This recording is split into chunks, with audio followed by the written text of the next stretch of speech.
इस प्यार को क्या नाम दूँ सीरियल के 27वें एपिसोड में आप सबका स्वागत है। इस एपिसोड में हम देखते हैं कि खुशी जो है दिल्ली छोड़ने पर बहुत दुखी होती है, पर उसे अभी तक ये नहीं पता था कि अंजलि उसके पास कुछ ऑफ़र लेके आ रही है जॉब का। वह बस इतना जानती थी कि उसे अब दिल्ली छोड़कर लखनऊ जाना है, इसलिए वह बहुत ज़्यादा दुखी थी क्योंकि अब उसे दिल्ली से लगाव हो गया था। और इधर लावण्या जो होती है वह सॉफ्ट होती है जब नानी उससे कहती हैं कि तुम हम सब के लिए आज रात का डिनर बनाओगे। उसको कुछ नहीं आता था खाना बनाने, इसलिए वह बहुत ही ज़्यादा सॉफ्ट होती है क्योंकि वह सोचती है कि आखिर वो ये सब कैसे बनाएगी, और वह बहुत ही ज़्यादा परेशान होती है। और इधर जब श्याम सुनता है कि अंजलि खुशी से मिलने वाली है, तो उससे पहले ही वह सोचता है कि वह श्याम की खुशी से मिल लूँ और उसे लखनऊ जाने से रोक लूँ। तथा इधर अर्णव भी यह सोचता है कि अगर अंजलि खुशी को उस घर में लेकर आएंगी तो फिर उसके लिए थोड़ा ऑकवर्ड हो जाएगा। हालांकि उसे अपनी फीलिंग्स के बारे में अभी तक नहीं पता था, पर फिर भी वह खुशी के बारे में ही सोचता रहता है। जैसे ही खुशी का नाम आता है वह थोड़ा सा अलग बिहेव करने लगता है। इधर खुशी अपनी पूरी पैकिंग कर चुकी होती है लखनऊ जाने के लिए, और रास्ते में ही उसे अंजलि मिलती है और वो भी अर्णव के साथ। यह देखकर वह उन्हें इग्नोर करती है। वह नहीं जानती है कि वे लोग किसी से मिलने आए हैं। तो फिर वो जो खुशी बिना उन लोगों से मिले हुए आगे चल जाती है, लेकिन फिर बाद में खुशी की बुआ आती है और उसे रोक लेती हैं और कहती हैं कि वह कुछ दिनों के बाद लखनऊ चली जाना।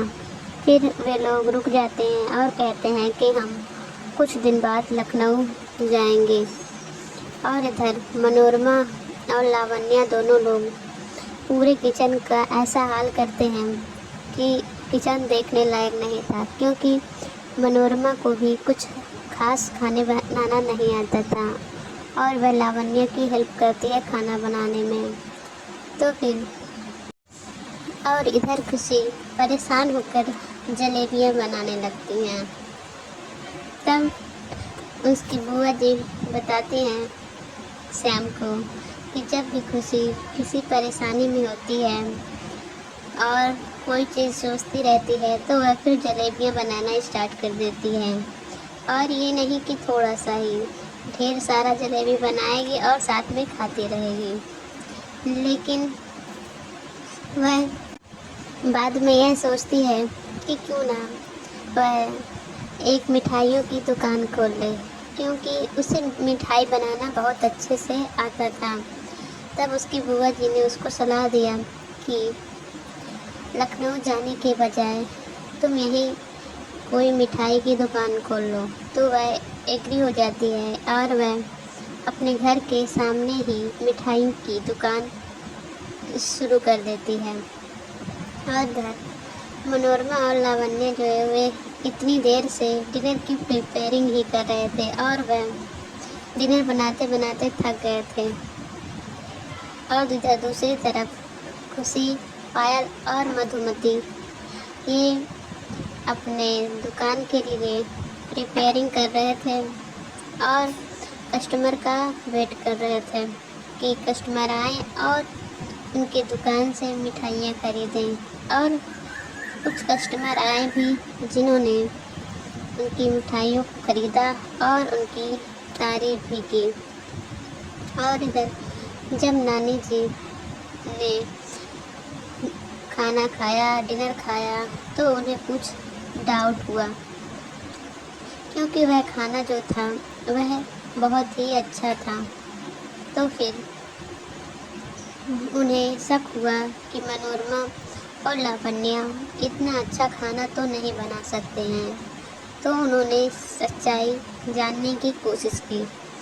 اس کے بعد انہیں پتہ چلا کہ یہ کھانا جو تھا انہوں نے بنایا نہیں تھا بلکہ کسی ریسٹورنٹ سے منگایا تھا۔ یہ سچ جان کر نانی بہت زیادہ غصہ ہوئی اور دکھی ہوئی، کیونکہ وہ ارنب کے لیے ایسی پتنی نہیں چاہتے تھے۔ وہ چاہتی تھی کہ ارنب کو ایک اچھی اور سنسکاری پتنی ملے۔ نانی نے یہ سب ارنب کو بتایا اور ارنب بھی لاونیا کے جھوٹ سے بہت زیادہ اپسیٹ ہو گیا تھا۔ اب آگے کیا ہوتا ہے؟ کیا انجلی خوشی سے مل پاتی ہے اور اس کو کنونس کر پاتی ہے یا نہیں؟ اور ادھر کیا نانی جی لاونیا کو دوسرا چانس دیتی ہے یا نہیں؟ یہ سب جاننے کے لیے ہمارے چینل کو سبسکرائب کیجیے، اور اگر ویڈیو آپ کو پسند آیا ہو تو ویڈیو کو لائک ضرور کیجیے۔ ملتے ہیں اگلے ویڈیو میں، تب تک کے لیے نمستے، بائے بائے۔